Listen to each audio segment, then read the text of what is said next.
y dos extremidades. Las caras anterior, posterior, borde lateral, borde medial y las extremidades o polos superior e inferior. En cuanto a las caras, como ya les mencioné, hay una cara anterior y una cara posterior. La cara anterior es lisa, algo abollonada, dice el libro, convexa, mientras que la cara posterior es casi plana, ¿verdad? Prácticamente plana. En cuanto a los bordes, el borde lateral es el que se encarga de reunir a las caras anterior y posterior, mientras que el borde más importante es el borde medial. ¿Por qué eso? Como ya les mencioné, a nivel del borde medial de los riñones está situado el hilio renal, ¿sí? El hilio renal. Y también ahí encontramos dentro del hilio lo que es el seno renal. No olviden que hilio es nada más que un espacio por donde entran y salen estructuras a un órgano. Así como hay hilio pulmonar, hilio renal, hilio hepático y así sucesivamente. En cuanto a las extremidades o polos, también podemos llamarlo, tenemos la extremidad superior y la extremidad inferior. La extremidad superior es ancha y redondeada, como podemos ver en la imagen, es la que está en relación con esta glándula, que es la glándula suprarrenal. Y en cuanto al polo inferior, es alargada y vertical. Bien. Pasamos a la configuración interna. En cuanto a la parte interna del riñón, podemos dividirlo en dos grandes grupos, que es la cápsula y el parénquima, ¿verdad? Vamos a iniciar con la cápsula. ¿Qué podemos decir de la cápsula? Es una membrana resistente, ¿verdad? Espesor, poco elástica y rodeada por completo. Penetra en el hilio. Esto es, el título está mal, ¿sí?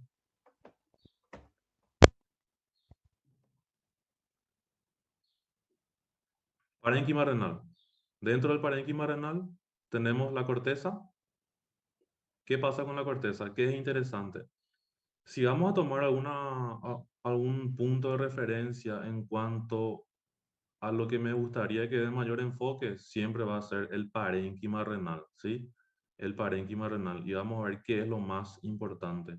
Dentro del parénquima renal podemos observar lo que es la corteza, así como también la médula. En la médula vamos a estar describiendo luego, ¿verdad? En la corteza, ¿qué es lo que le diferencia de la médula? Primeramente que es superficial y que presenta una coloración clara, ¿está? A diferencia de la médula, que es profunda y más oscura. Dentro de la corteza podemos describir lo que son las columnas renales o las columnas de Bertin o Bertin. ¿Qué son estas columnas? Son nada más que prolongaciones profundas de la corteza. ¿Estamos? ¿Y hasta dónde se extienden? Se extienden hasta el seno renal, ¿sí? Estas son las columnas renales o columnas de Bertin, prolongaciones de la corteza, está la corteza superficial y más clara, y que se dirigen hacia el seno renal. Como ya les mencioné, la otra parte del parénquima es la médula, que es lo que le diferencia a la corteza, podríamos mencionarlo, su situación y su coloración, ¿verdad? En cuanto a una de sus diferencias. La situación es que es profunda y la coloración que es más oscura en cuanto a la corteza. ¿Qué más podemos mencionar de las médulas o de la médula? En este caso, que presentan las pirámides renales o también llamadas pirámides de Malpighi. ¿Qué hay de interesante de estas pirámides renales? La que observamos aquí, ¿verdad? Una imagen esquemática y una imagen más parecida a la realidad. En cuanto a las pirámides renales, tienen forma cónica, ¿sí? ¿Qué entonces significa eso? Que va a presentar una base y un vértice. La base de las pirámides renales están situadas o relacionadas con la corteza, como podemos ver acá en la imagen. El vértice se dirige hacia el seno renal y termina a nivel de las papilas renales. ¿Ok? A su vez, las papilas renales, vamos a ver más adelante, que terminan en los cálices menores. Este parénquima renal también tiene algo importante. El parénquima renal se organiza de la siguiente manera, en lo que se denominan lóbulos renales. ¿Qué es lo importante de lóbulos renales? Saber cómo está constituido, ¿sí? O qué elementos constituyen un lóbulo renal. ¿Qué sería nada más que una pirámide renal que viene de la médula rodeada por la corteza, o sea que rodeada por las columnas renales? Otra cosa importante que deben de saber en cuanto a los lóbulos renales es el número aproximado que existe en total. Y aproximadamente existen 9 lóbulos renales en cada riñón. ¿Estamos? Importante entonces el lóbulos renales, cómo está constituido y también el número en que se encuentran. Luego pasamos a describir lo que son los cálices renales. Los cálices renales son dos. Vamos a tener los cálices renales menores y los cálices renales mayores. En cuanto a los cálices renales menores, existen de 3 a 5 cálices menores. Estos se extienden desde la papila renal, ¿verdad? La papila renal hasta su desembocadura en los cálices mayores, que son de mayor tamaño, como lo dice su nombre. ¿Qué pasa con los cálices mayores? Existen en promedio entre 2 a 5 cálices renales mayores por riñón, pero lo más frecuente es que hayan 3, lo que más se describe, ¿verdad? ¿Y cuáles son? Como podemos ver acá en la imagen, tenemos 3 que son el superior, el medio y el inferior. Luego tenemos la pelvis renal, que también se denomina bacinete, ¿sí? Esta es la pelvis renal o bacinete. Tiene la forma de un embudo. Siempre en anatomía hay que utilizar mucho la imaginación. La pelvis renal está situado dentro del seno renal, ¿sí? El seno renal es lo que encontramos dentro del ilio y el seno renal está constituido por las vías excretoras, ¿sí? Así como también por elementos vasculonerviosos y tejido adiposo. Eso es lo que encontramos dentro del seno renal. Y el seno renal a su vez está situado dentro del ilio renal. Bien, atraviesa el ilio, como ya mencionamos, y en cuanto a su terminación, la pelvis renal termina a nivel del cuello de la pelvis renal, cuello de la pelvis renal, lo que marca la unión pielo-ureteral, ¿sí? Unión pielo-ureteral, la unión entre la pelvis renal y el uréter. Vamos a hablar un poquito de la topografía de los riñones y luego ya de sus relaciones. En cuanto a la topografía, los riñones están situados a nivel de las fosas lumbares. Específicamente coinciden con la última vértebra torácica, o sea que T12, y las dos primeras vértebras lumbares, L1 y L2. Por eso siempre cuando se va a hacer una inspección física el, o una descripción antes de hacer la inspección, se mencionan las fosas lumbares y una de las técnicas que es el de puño de percusión para verificar si hay alguna afectación renal, ¿verdad? Siempre se realiza a nivel de la fosa lumbar, que está entre T12 a L2. El ilio. El ilio y la pelvis renal, específicamente el ilio, ¿verdad? Está situado a nivel de las apófisis transversas de L1 y L2, el ilio del riñón, ilio renal.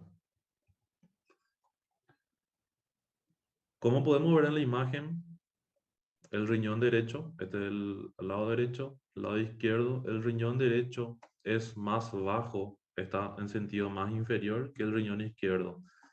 Y se lleva en cuenta que esa diferencia es de aproximadamente media vértebra, o sea que la mitad de una vértebra, ¿no? La diferencia que hay entre uno y otro riñón.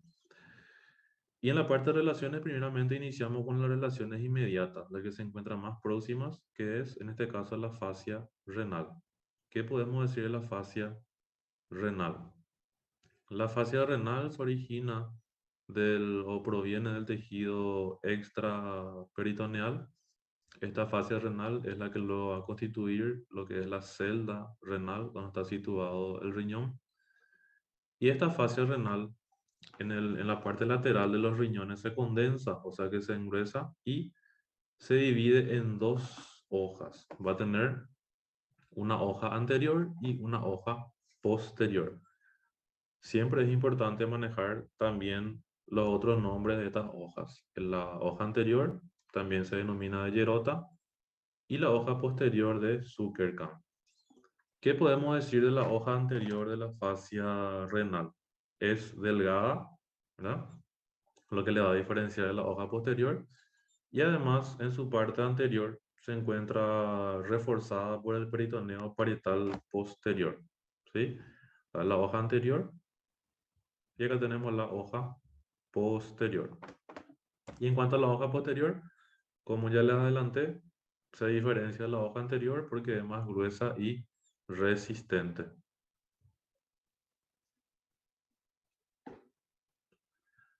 Siguiendo con las hojas de la fascia renal, podemos describir lo siguiente.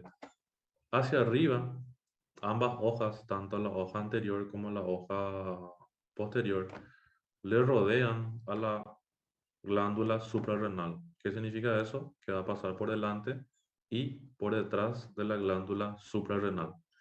Luego se fijan en el diafragma ambas hojas y por debajo de la glándula estas hojas se unen, ¿sí? Forman una sola hoja que se denomina interreno suprarrenal.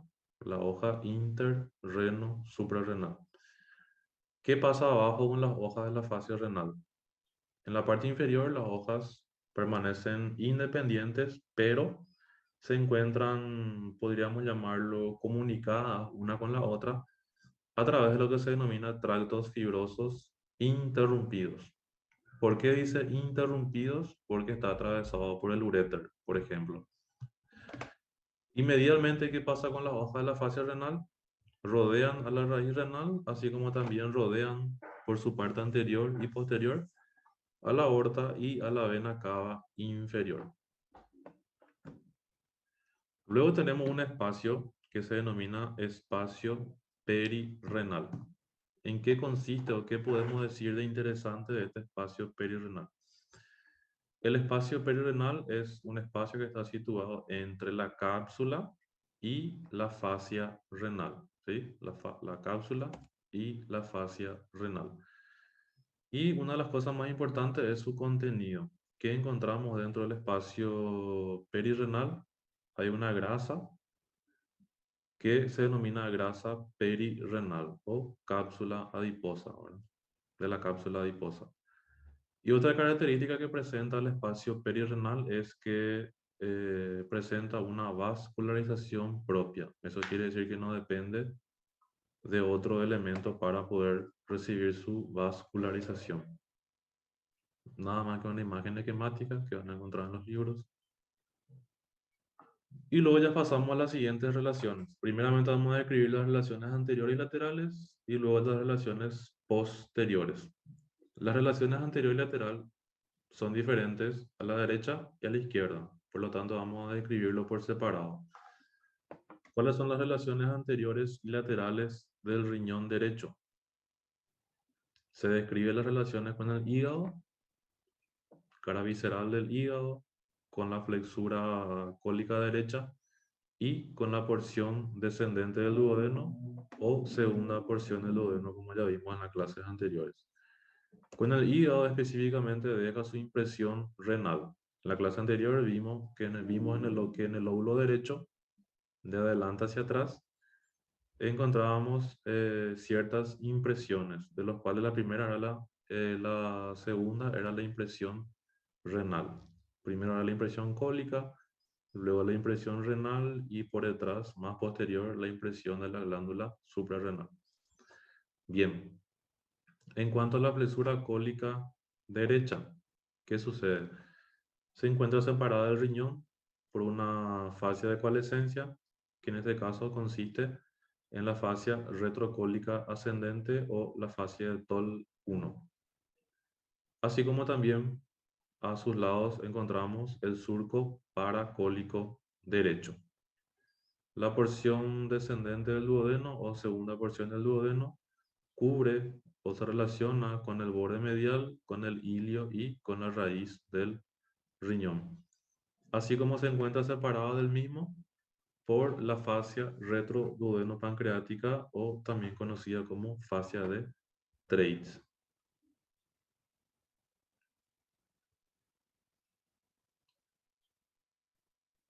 Siguiendo con las relaciones anteriores y laterales, en este caso vamos a describir lo que corresponde al riñón izquierdo. Riñón izquierdo. En esta parte se divide a las relaciones anteriores y laterales en tres grupos, debido a que se encuentra cruzado por el mesocolon transverso. Vamos a tener una región supramesocólica, colomesocólica e inframesocólica. En la supramesocólica se encuentra en relación con el bazo, así como también con la cola del páncreas y con la raíz esplénica. ¿Qué es lo interesante o importante de las relaciones del riñón con la cola del páncreas y con la raíz esplénica? Es que lo separan de la transcavidad de los epiplones. ¿Estamos? Cola del páncreas y raíz esplénica, por lo tanto, separan al riñón izquierdo de la transcavidad de los epiplones. En la parte colon-mesocólica está en relación con el colon transverso, con la flexura cólica izquierda y separada de estas por la fascia retrocólica descendente. Y en la porción inframesocólica, por debajo del mesocolon, está en relación con la cavidad peritoneal y con las asas delgadas. En cuanto a las relaciones posteriores y mediales, tenemos primeramente que estas relaciones se encuentran separadas del riñón por medio de un espacio, que es el espacio pararrenal o retrorrenal. Este espacio está situado por detrás de lo que es la hoja posterior de la fascia renal. ¿Y cuál es su contenido? Tenemos el cuerpo adiposo pararrenal o de Gerota. Y luego ya describimos las relaciones específicamente. Vamos a describir primeramente las relaciones torácicas, porque no se olviden que los riñones son órganos tóraco-abdominales. Bueno, ¿qué podemos decir de las relaciones torácicas? Está en relación con el diafragma, específicamente por encima de los ligamentos arcuatos. ¿Recuerdan el ligamento arcuato medial? El ligamento arcuato lateral del diafragma. También se relaciona con el receso pleural y con las costillas 11 y 12. Acá hay algo importante, que la costilla 12, como vemos aquí en la imagen, es considerada la costilla satélite de los riñones. Por eso cuando se va a hacer, por ejemplo, una palpación del riñón, se lleva en cuenta, se palpa la costilla número 12 y por lo tanto ya sabemos que por debajo de la costilla número 12 vamos a estar encontrándole a los riñones. Luego tenemos las relaciones lumbares, porque como dijimos, los riñones se encuentran situados en las fosas lumbares, ¿verdad? Bien, ¿qué podemos decir? Las relaciones lumbares las dividimos de nuevo en dos grandes grupos, medialmente y lateralmente. Medialmente está en relación con dos músculos, que son el músculo psoas mayor y el músculo cuadrado lumbar. Psoas mayor, cuadrado lumbar. Y lateralmente está en relación con el músculo transverso del abdomen. Así también, las relaciones posteriores y mediales de los riñones están cruzados o relacionados con una serie de nervios. Vamos a tener el nervio subcostal, que se encuentra por debajo de la costilla, es un nervio intercostal particular. Luego tenemos el nervio ilio-hipogástrico, el ilio inguinal, subcostal, ilio-hipogástrico e ilio inguinal. Pasamos a la parte de vascularización, específicamente de las arterias renales. Las arterias renales se originan de la aorta abdominal, de la aorta abdominal. Aproximadamente este origen está situado a nivel de la primera vértebra lumbar y un poco por debajo de lo que es el origen de esta arteria, que es la arteria mesentérica superior. En cuanto a su trayecto y relaciones, la arteria renal derecha es la que se relaciona con la vena cava inferior, ¿sí? Solamente la arteria renal derecha, mientras que la arteria renal derecha, así como la arteria renal izquierda, están en relaciones con las venas renales, ¿sí? Acá lo más importante es no olvidar y no confundir de que solamente la arteria renal derecha es la que está en relación con la vena cava inferior. Y otro punto importante es que la arteria renal derecha es la más larga, ¿verdad? Debido al trayecto más extenso que debe de realizar hasta llegar al ilio renal. En cuanto a sus colaterales, sin dudas, la más importante es y siempre va a ser la arteria suprarrenal inferior. La glándula suprarrenal, que es esta glándula que vemos aquí y acá, está irrigada por las arterias suprarrenales. ¿Por qué decimos arterias suprarrenales? Suprarrenales porque está irrigada por tres arterias suprarrenales, a la derecha y a la izquierda. Y lo importante de eso es que las tres arterias son diferentes en cuanto a su origen. La suprarrenal superior se origina de esta arteria, que es la arteria frénica inferior, que es una rama colateral también de la aorta.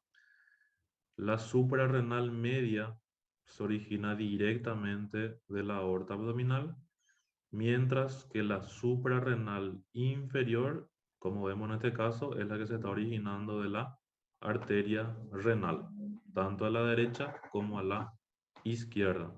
También proporciona ramas ureterales, que vamos a ver luego en uréter, y también unas ramas cápsulo-adiposas. En cuanto a sus ramas terminales, las arterias suprarrenales terminan en dos grandes grupos, o se dividen en dos grandes grupos, que es la rama anterior o prepiélica y la rama posterior o retropiélica, por delante y por detrás de la pelvis renal. Estas ramas anteriores, tanto la prepiélica como la retropiélica, que es una sola rama, se dividen en arterias segmentarias. La rama anterior o prepiélica se va a dividir en una rama segmentaria superior, una rama segmentaria anterosuperior, una anteroinferior y una inferior. Anteroinferior, ¿sí? Bien. Y la rama posterior o retropiélica, como ya les mencioné, es una sola, que vemos acá en la transparencia de la pelvis renal. Estamos observando la arteria segmentaria posterior. En el libro hay una parte que menciona la segmentación de los riñones de acuerdo a la distribución de las arterias segmentarias. Eso no hace falta que estudien ni se estresen con eso. Solamente lo que yo le estoy dando en la clase.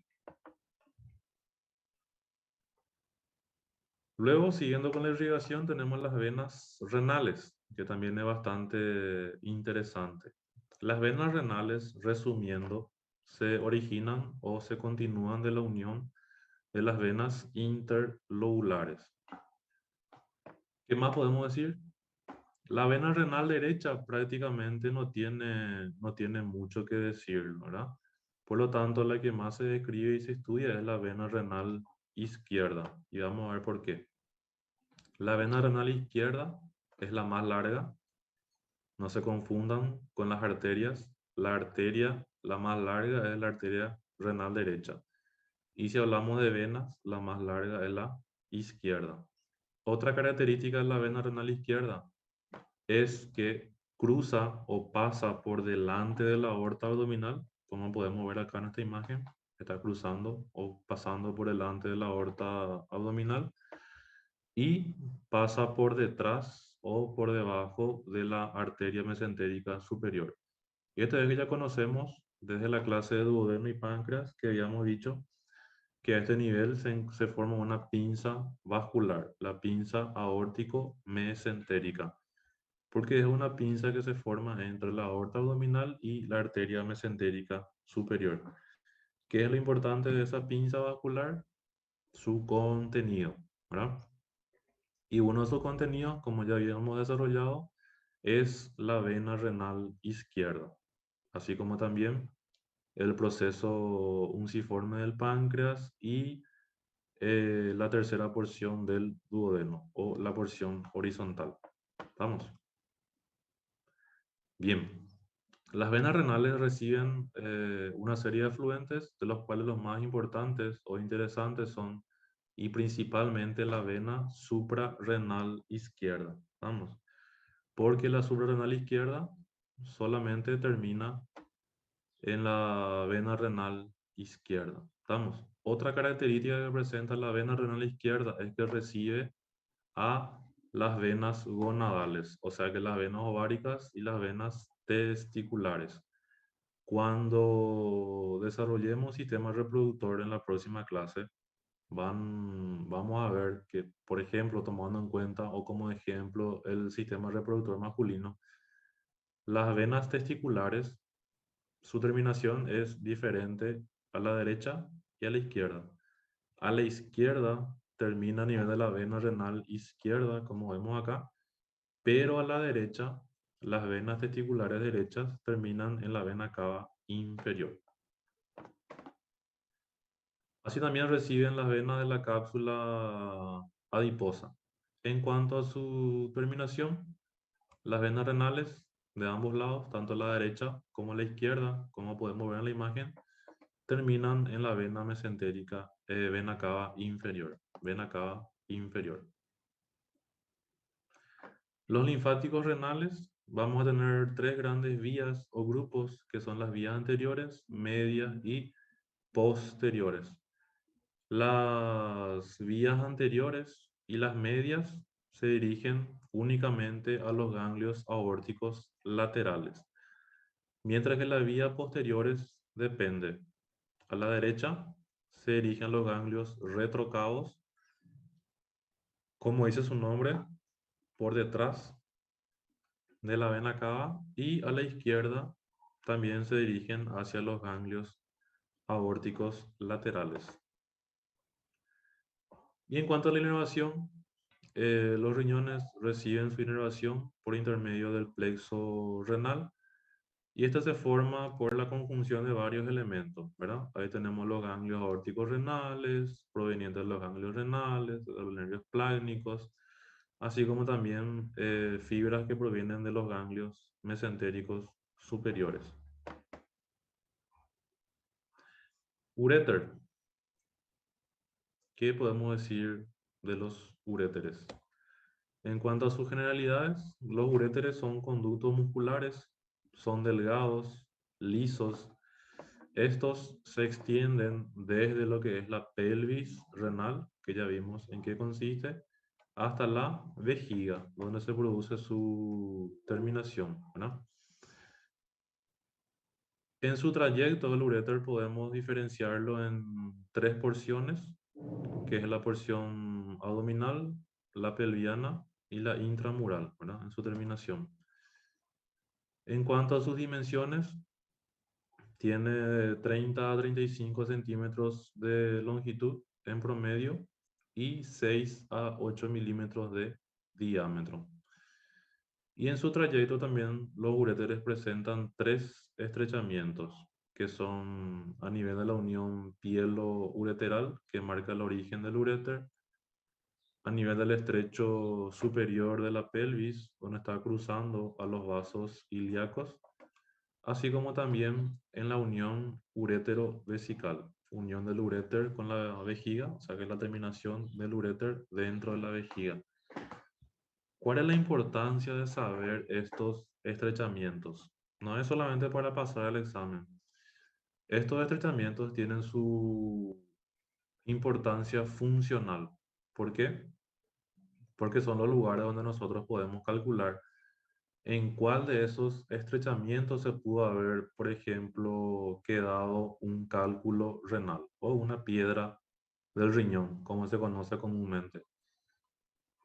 Estas son las tres partes posibles donde se puede obstruir, donde puede quedar trancado, en palabras más comunes, esa piedra del riñón, pero el lugar eh, más frecuente siempre es hacia la parte inferior, ¿verdad? Eso vamos a ver ya en la carrera. Eh, Vamos a desarrollar mejor cuál es la importancia entonces de estos estrechamientos y ahora ya tiene una noción básica de qué es para poder eh, imaginarnos o calcular dónde más o menos se pudo haber producido esa obstrucción en el trayecto del cálculo renal o piedra de los riñones. A la hora de describir las relaciones del uréter, se describe de acuerdo a sus tres porciones. Por lo tanto, iniciamos con la porción abdominal o primera porción. La porción abdominal, el uréter, sus relaciones se describen en dos grandes grupos, el uréter lumbar y el uréter sacro-ilíaco. Iniciamos con el uréter lumbar. Describimos las relaciones anteriores, posteriores, mediales y laterales. Por delante de los uréteres, como podemos ver aquí en la imagen, están cruzando los vasos gonadales, o sea que van a ser los vasos testiculares o los vasos ováricos, dependiendo del sexo. Atrás, posteriormente, el uréter lumbar se relaciona con el músculo psoas, ¿sí? Así como también está cruzado por dos nervios, que son el nervio cutáneo femoral lateral, el nervio cutáneo femoral lateral, así como también por el nervio génito femoral, cutáneo femoral lateral y nervio génito femoral. Así también el uréter lumbar está en relación con un triángulo que se denomina triángulo de Cuneo y Marsillet. Esto vamos a desarrollar mejor en miembro inferior, ¿verdad? Pero ya les doy un pequeño adelanto. Este triángulo de Cuneo y Marsillet eh, está delimitado por lo que es el borde medial del músculo psoas, así como también por la quinta vértebra lumbar y las alas del sacro. ¿Qué es lo importante de este triángulo? Su contenido, ¿no? Dentro de este triángulo encontramos al tronco lumbosacro, a la arteria iliolumbar, así como también está cruzando por ahí el nervio obturador.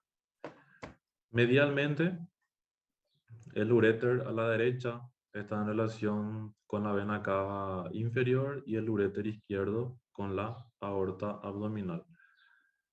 Así también puede adquirir relaciones con el tronco simpático lumbar, en este caso por su porción. Lateralmente, a la derecha, el uréter derecho está en relación con el colon ascendente, mientras que el uréter derecho está en relación con el colon descendente. Siguiendo con la porción abdominal, como ya les mencioné, también se describe el uréter en su parte sacro-ilíaca. Y en esta porción vamos a describir sus relaciones anteriores, posteriores y laterales.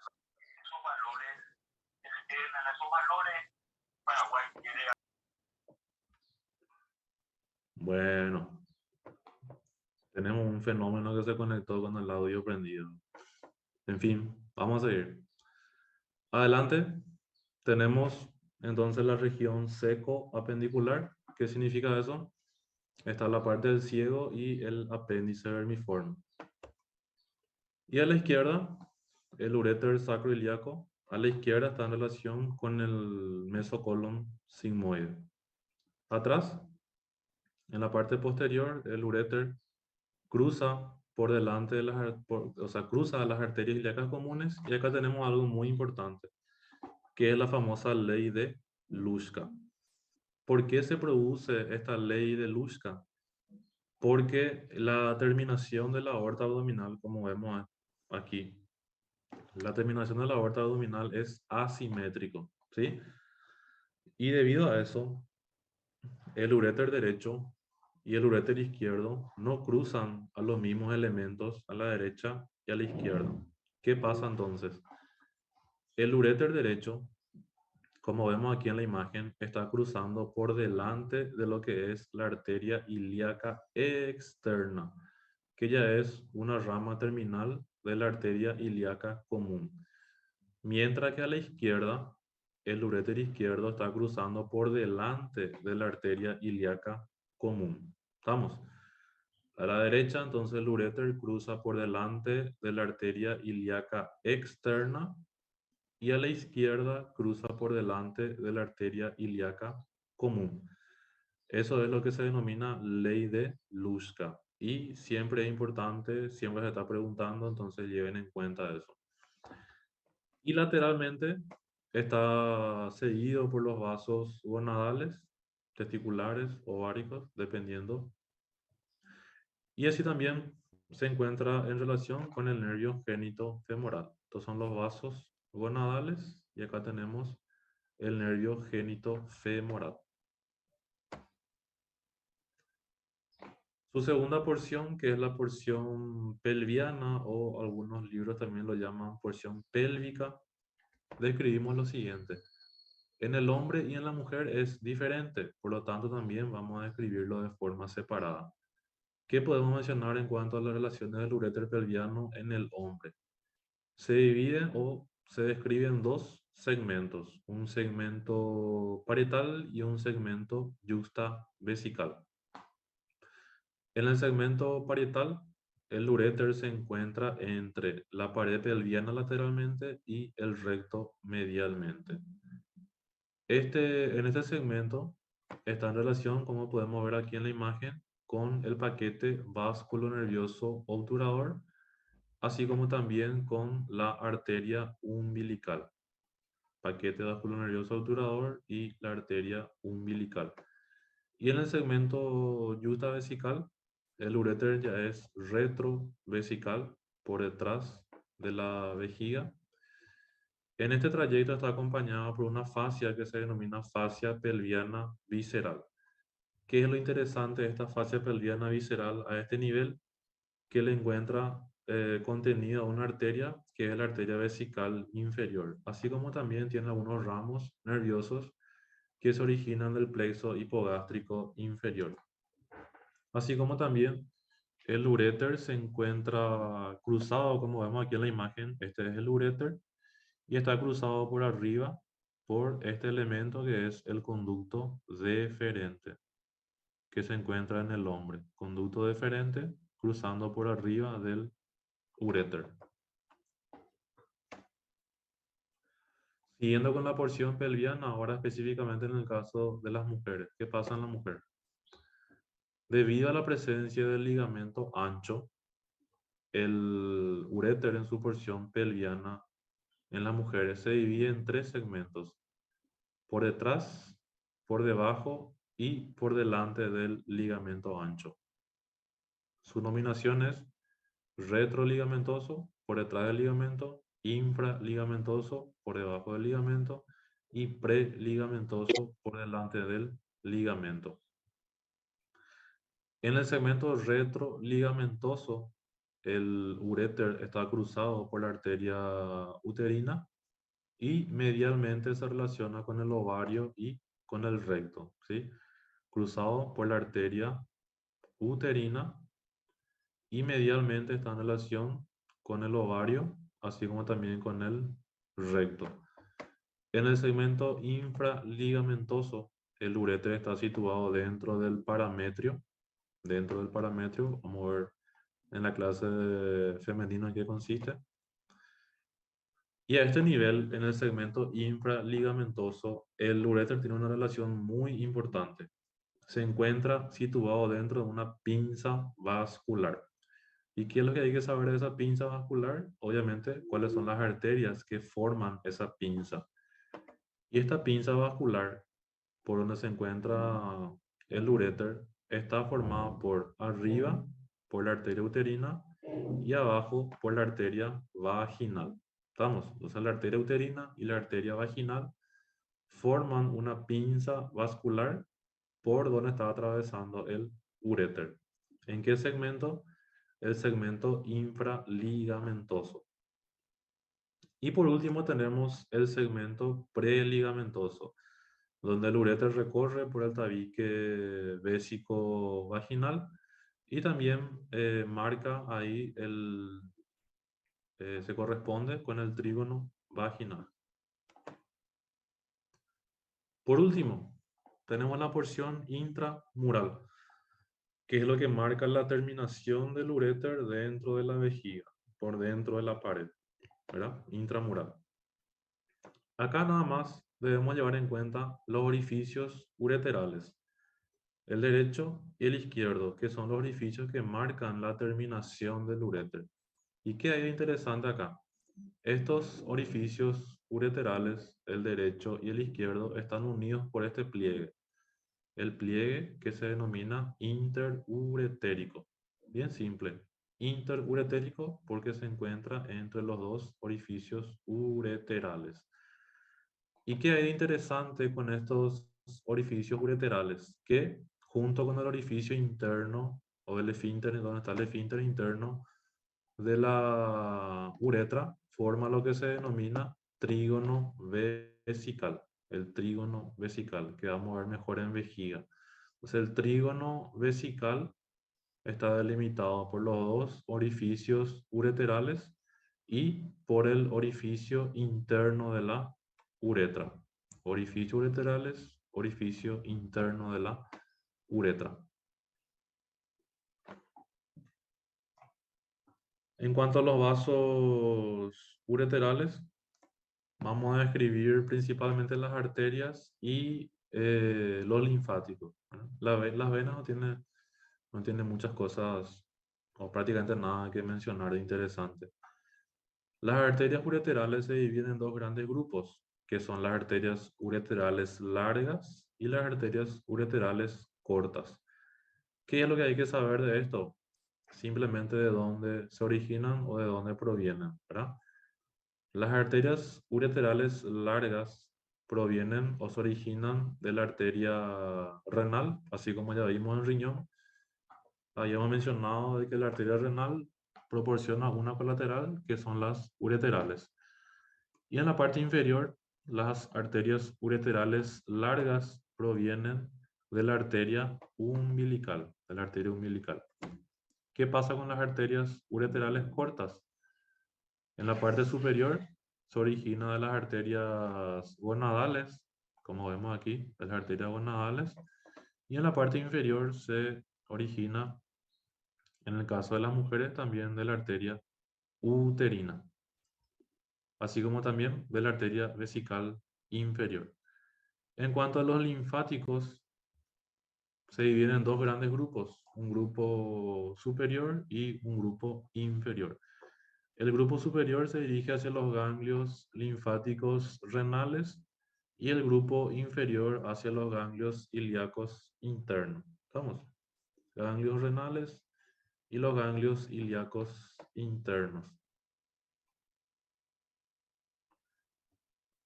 Y por último, en la parte de uréter tenemos los nervios ureterales, que se distinguen en tres grupos. Una raíz superior, el nervio principal inferior y una raíz inferior. La raíz superior, que proviene de los plexos renales, que ya vimos cómo están constituidos. El nervio principal inferior, que proviene de este nervio, que es el nervio hipogástrico. y la raíz inferior que proviene de este plexo, que es el plexo hipogástrico inferior. Vamos a hacer una pequeña pausa y luego volvemos para dar por lo menos a grandes rasgos lo más importante de lo que es la vejiga, o las cosas que quiero que lleven en cuenta a la hora de estudiar.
Muy bien, estamos de vuelta.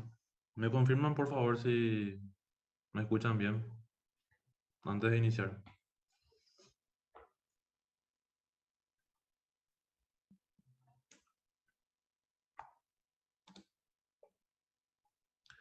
Perfecto, muchas gracias.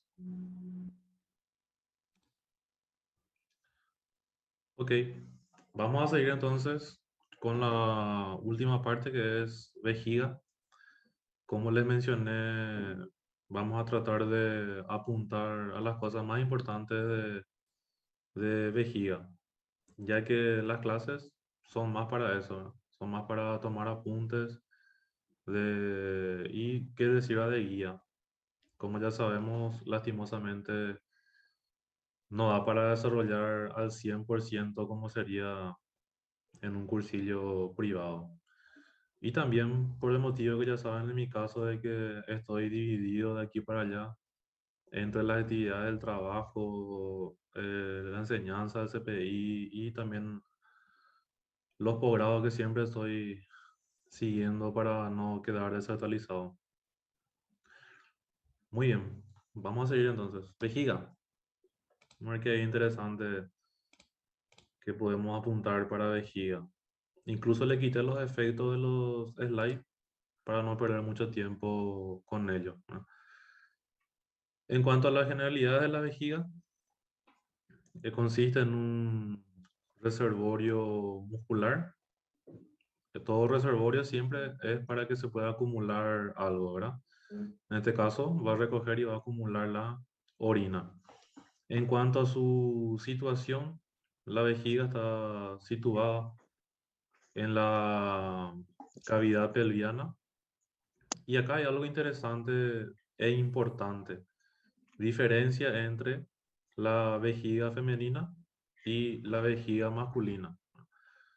Y les dejo la vejiga femenina para que no se olviden y no se confundan. En el caso de las mujeres, la vejiga se encuentra más hacia abajo y más hacia adelante, ¿sí? Entonces es antero inferior, más hacia abajo y más hacia adelante en comparación del hombre. Porque en el hombre está más hacia arriba por la presencia de la próstata, ¿no? Esa es la diferencia.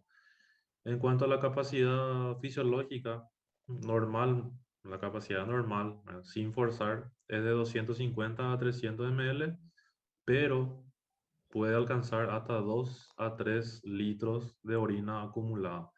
Obviamente que eso no es lo normal, porque si uno se acostumbra a eso o llega a eso, ya luego acarrea problemas a causa de eso, ¿no?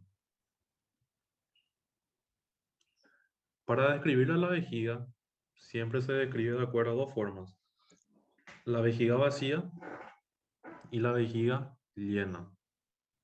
Cuando hablamos de vejiga vacía, tiene la forma de una pirámide, mientras que ya en la vejiga llena ya tiene forma más redondeada.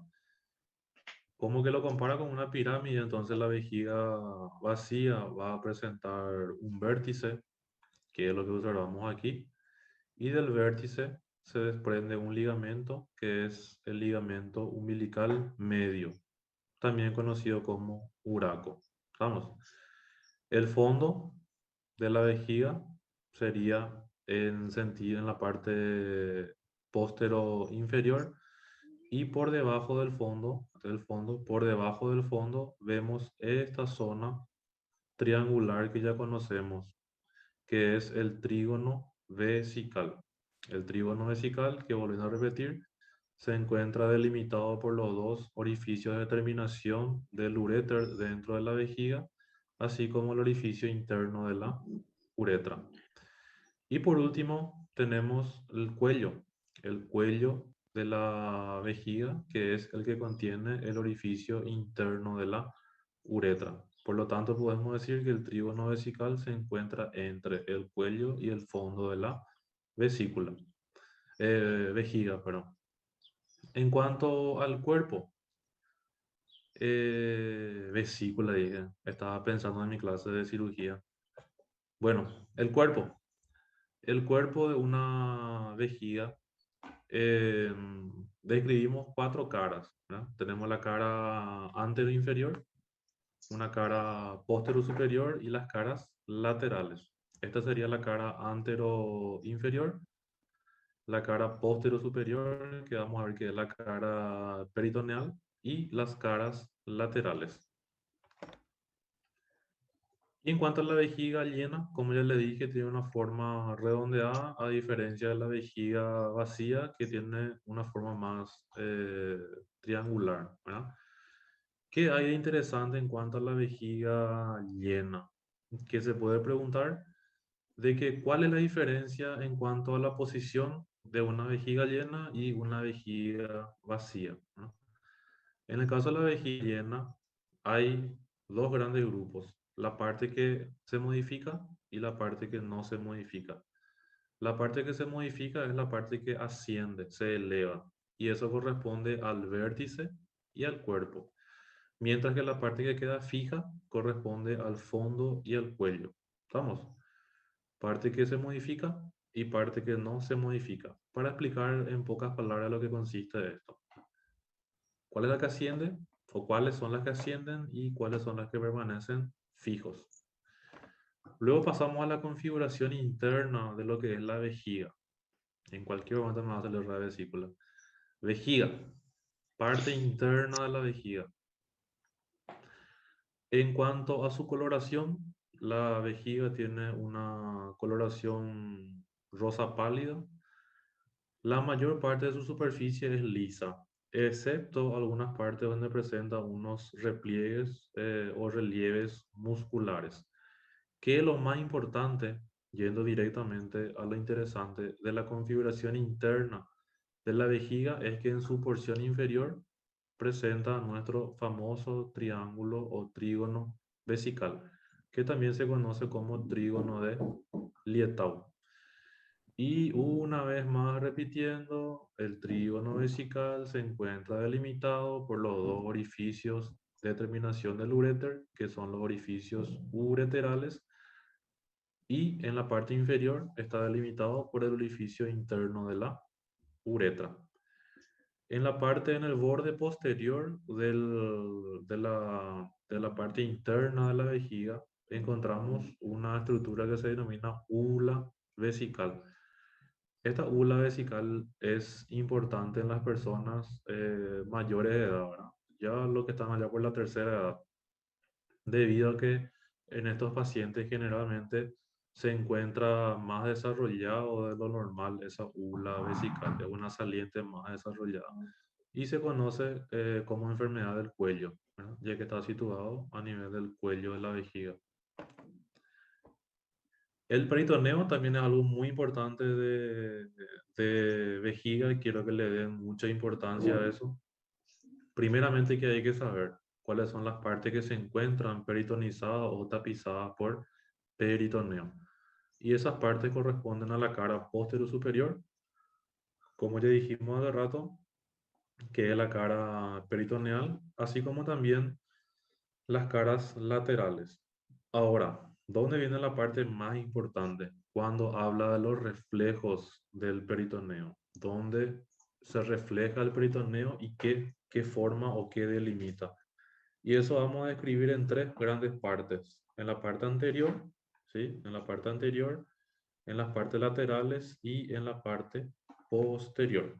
En la parte anterior se refleja hacia la pared abdominal anterior y forma un receso que se denomina receso prevesical, un receso por delante de la vejiga.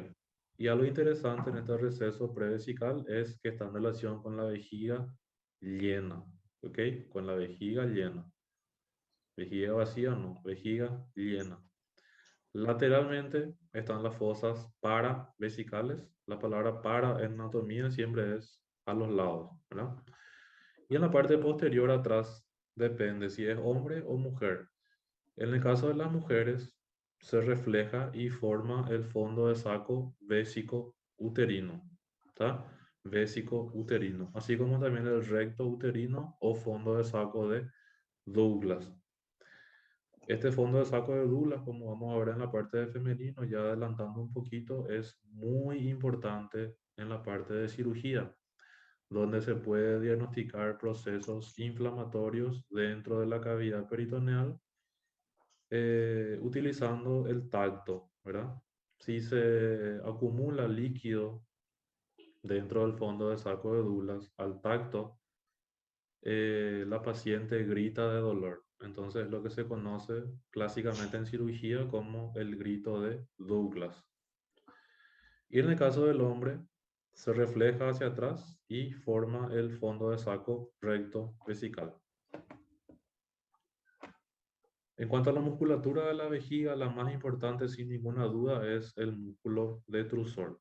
Primeramente hablamos de qué tipo de músculo es. El músculo de tipo liso es potente debido a que es muy importante a la hora de la micción. El músculo detrusor, como podemos ver en el slide, presenta tres capas, las dos longitudinales, externa e interna, y entre ellas la capa circular media. ¿Cuál es la más interesante acá? La capa circular media. ¿Por qué? Porque a nivel del orificio interno de la uretra forma su esfínter, que en este caso se va a denominar entonces esfínter interno de la uretra. Vamos, de las tres capas, por lo tanto, la más importante es la circular media, porque está formando o forma el esfínter interno de la uretra. Y existe otro punto importante hablando del músculo detrusor, que son los antagonistas, lo que evitan que pueda cumplir su función, que es la de evacuar la orina, actuar en la micción. ¿Cuáles son los antagonistas? Lo que le hacen la contra, en pocas palabras, al músculo detrusor, son los esfínteres de la uretra. Y tenemos dos.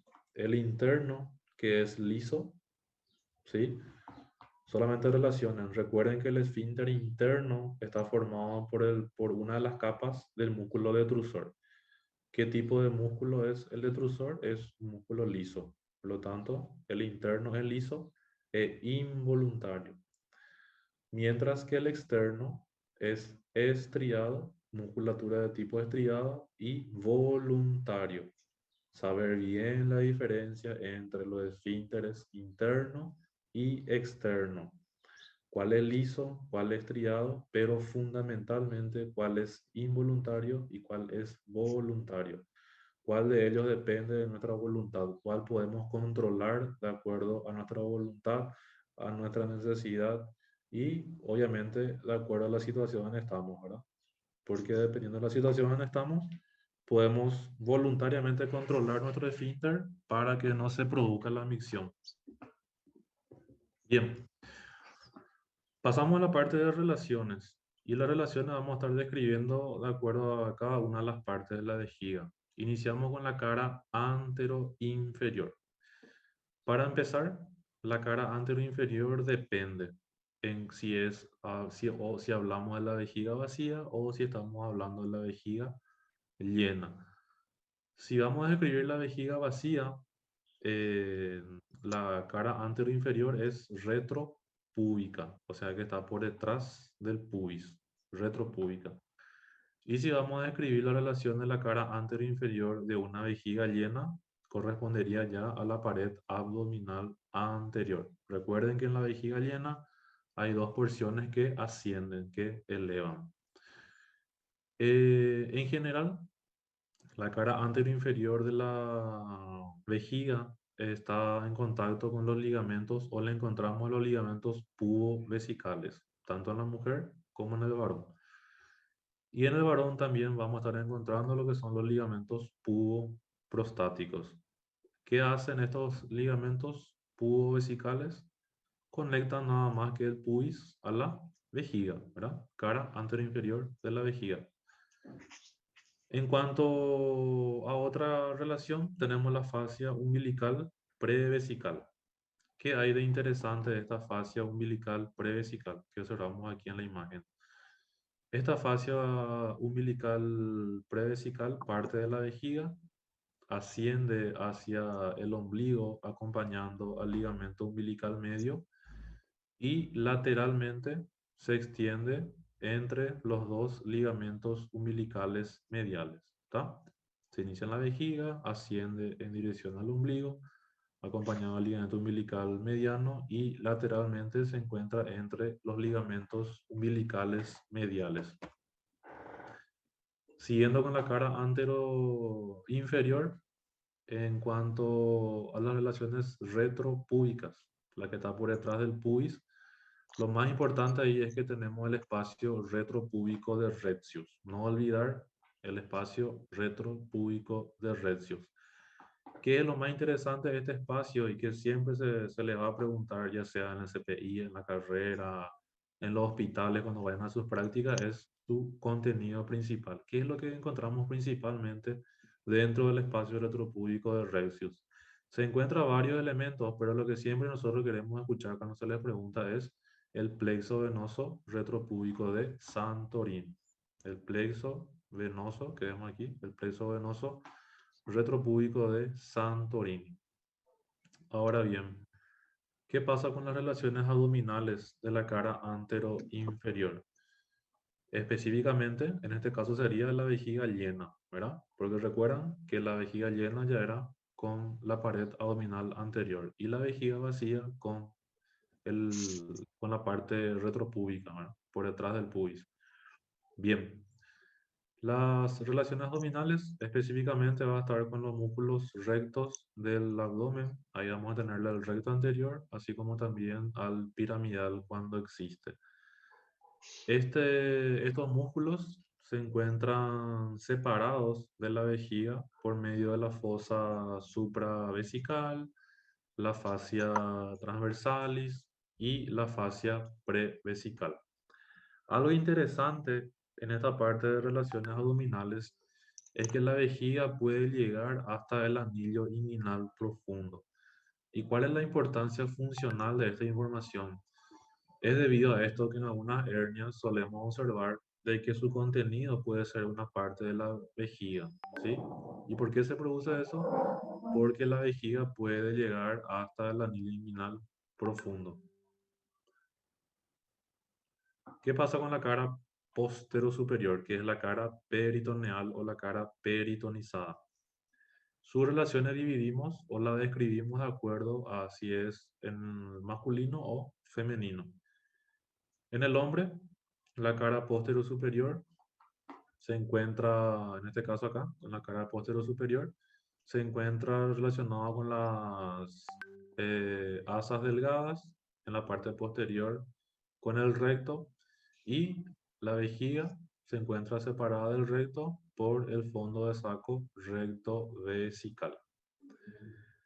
En las mujeres encontramos el fondo de saco vésico uterino, el fondo de saco vésico uterino que lo está separando del ligamento ancho y del útero,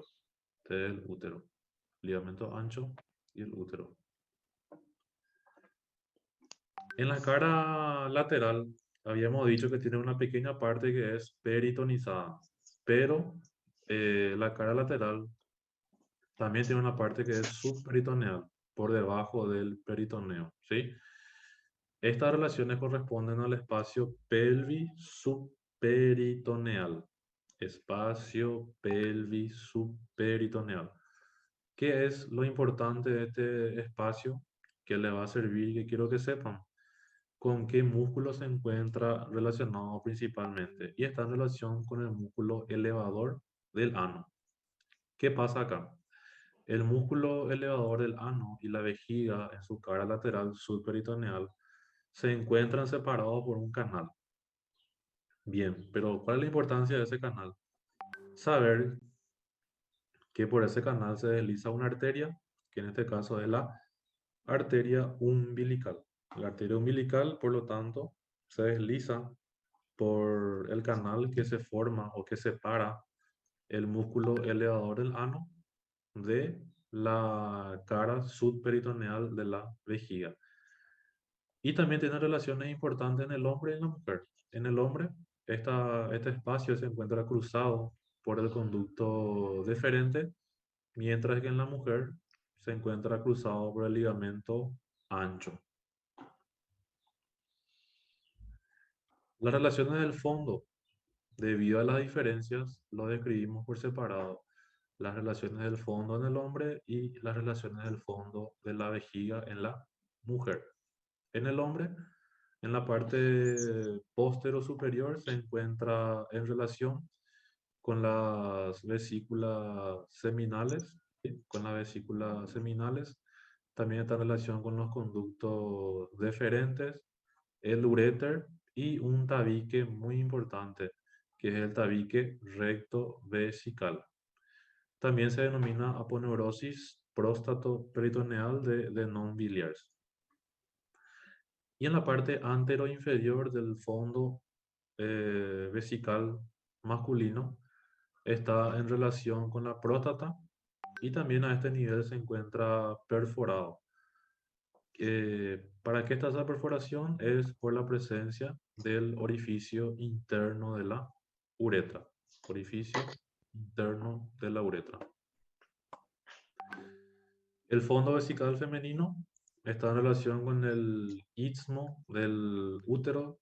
Cuando vemos útero, vamos a ver qué es el istmo. Mide aproximadamente 1 centímetro. También se relaciona con la vagina, con el parametrio. A nivel del parametrio está en relación con el uréter, con los vasos y fascia pelviana visceral. No se olviden que cuando hablamos de uréter dijimos que la fascia pelviana visceral lo acompañaba y que encontrábamos dentro de la fascia pelviana visceral la arteria vesical inferior, así como algunos ramos nerviosos que provienen o que se originan del plexo hipogástrico inferior. También en el fondo vesical femenino podemos describir un tabique así como en los varones. El tabique es el tabique vésico-vaginal. ¿Qué es lo que hay de importante acá en el tabique vésico-vaginal?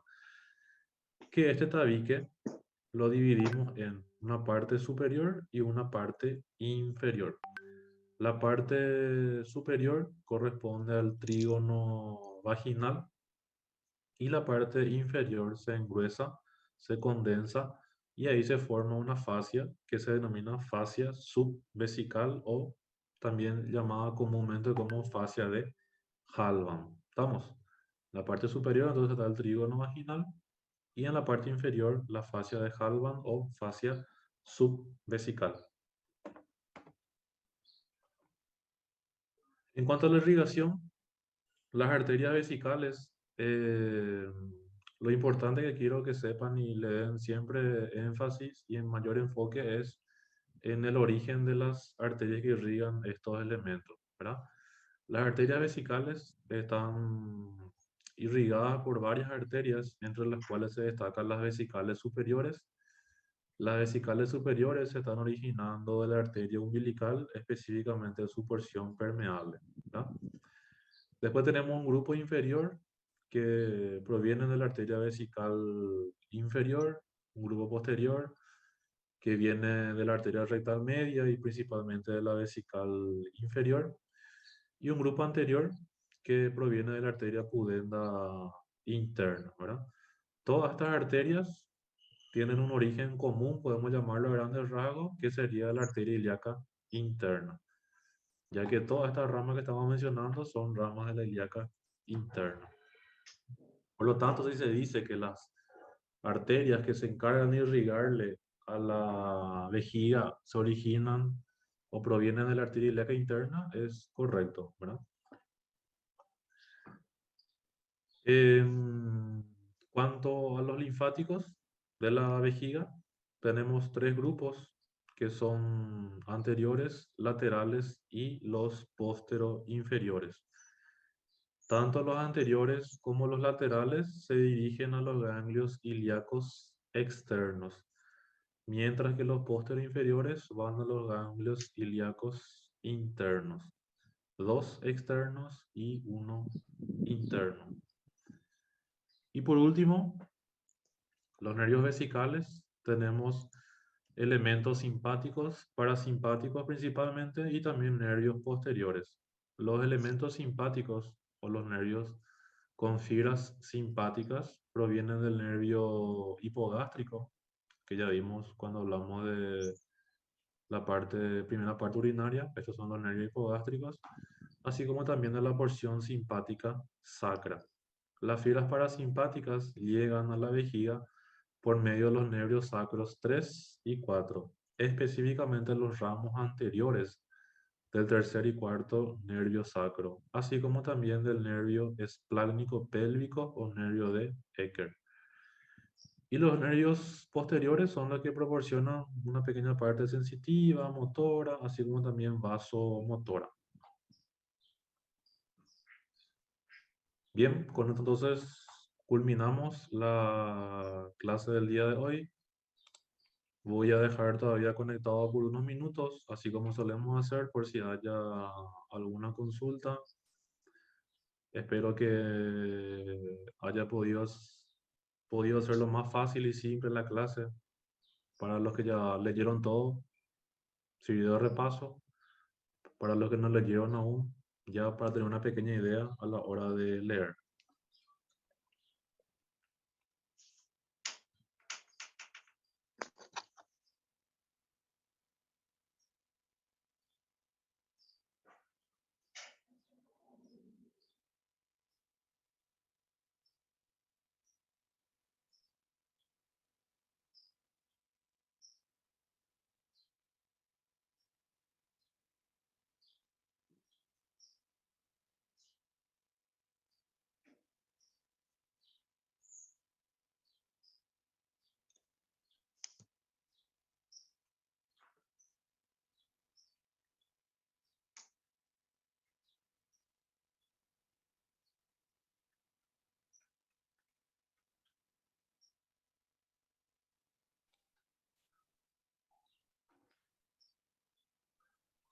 Ínframes mesocólico, sí entra, entra.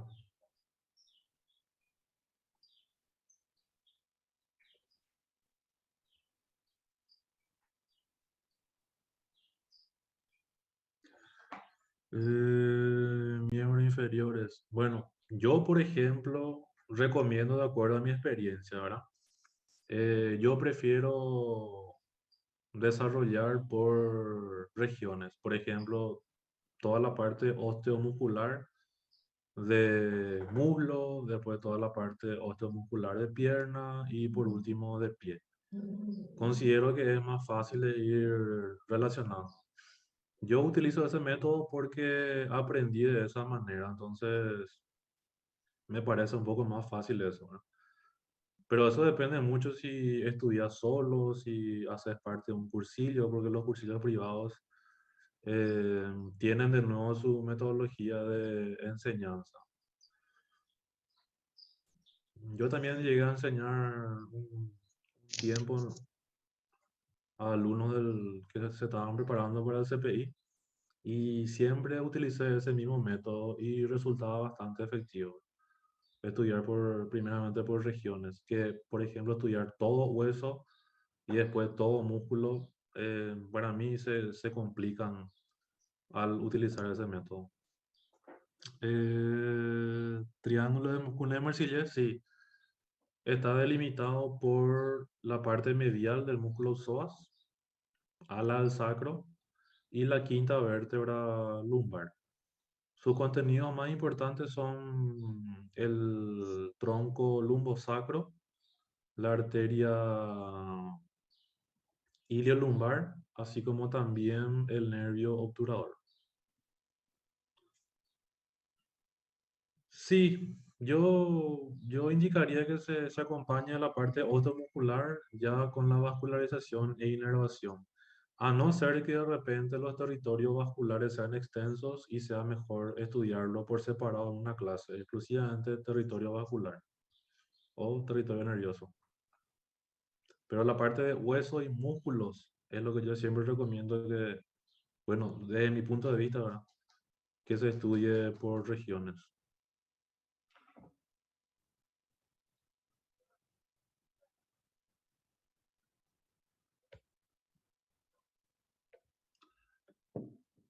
Próxima clase vamos a desarrollar sistema reproductor masculino y femenino, por si alguien quiere ir leyendo ya por adelantado.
Sí, intestino grueso y delgado es lo que le dije al principio de la clase, que eso está pendiente para la clase de recuperación. Pero para no perder el ritmo de mi cronograma, entonces ya iniciamos hoy con la parte de urogenital. Dimos toda la parte urinaria y la próxima clase ya es la parte genital.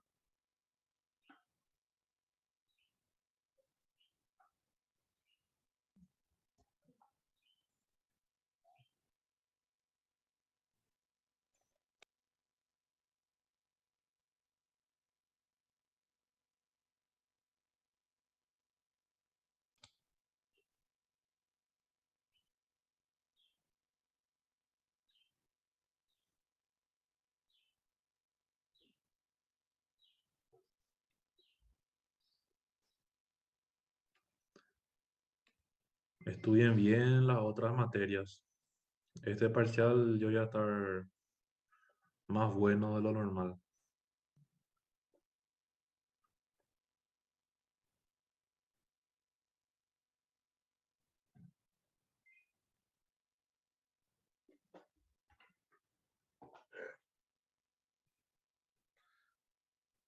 Principalmente biología.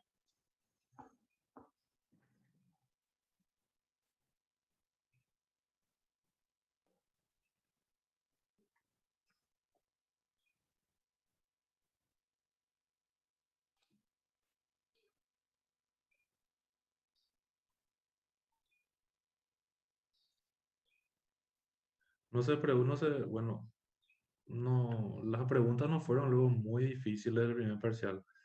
Solamente que se cambió nomás el sistema de preguntas de lo que la mayoría estaba acostumbrado, ¿no?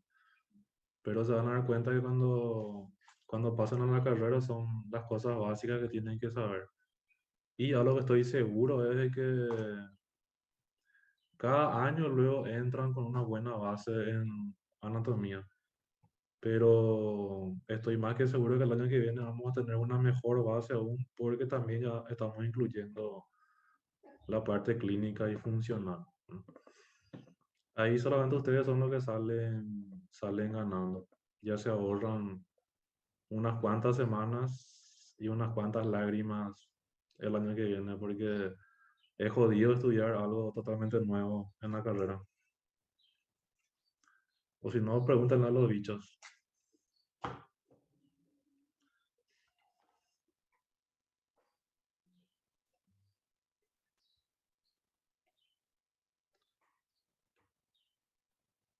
Así como también pueden preguntarle de que todo lo que yo digo en la clase es lo que siempre pregunto, ¿verdad?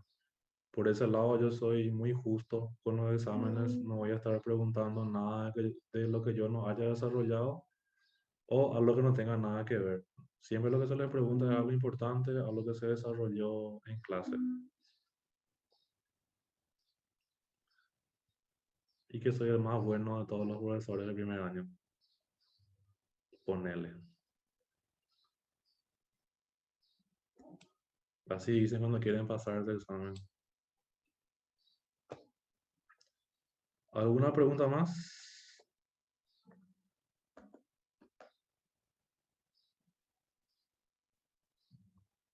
Así ya voy corriendo para mis otras actividades.